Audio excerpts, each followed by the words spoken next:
This week it's National Storytelling Week in the UK, so to celebrate I thought I'd read an extract from each of the stories from my book Mine for a Month. Today's story is the first in the collection, which is also called Mine for a Month.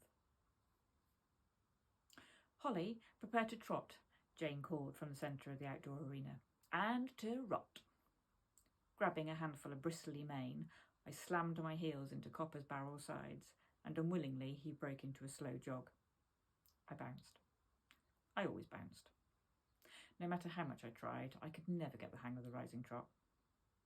"Holly, rise," came the all too familiar order. I rose, wobbled, came down, hit the saddle, and bounced. Up, down," Jane chanted rhythmically. I struggled up again, and down, crash. Up, down, thump. Copper stopped. I didn't blame him, really. "Come on, Holly, get him going, wake him up," Jane shouted. I winced and booted him in the ribs once more. Copper trotted, and I felt rather pleased with myself. Then he took me to the gate. I could hear the rest of the ride giggling, and my cheeks flushed. I dragged his head round and joined onto the end of the ride. Jane seemed about to tell me to try again, but evidently she'd had enough of my incompetence and thought better of it. She turned her attention to the girl at the front of the ride.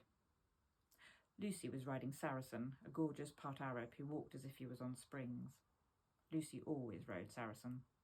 Even though, like all the other riding school ponies, he belonged to Jane, Lucy treated him as if he was her own. It was Lucy who had helped Jane first back him and bring him on.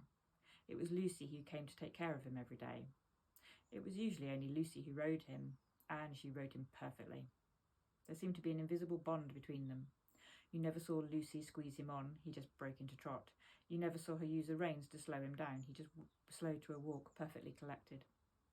If there was one person in the entire world I wanted to be, it was Lucy. More than anything, I wanted to be able to ride in a way she could, and I wanted to be the sort of person who would be allowed to ride Saracen.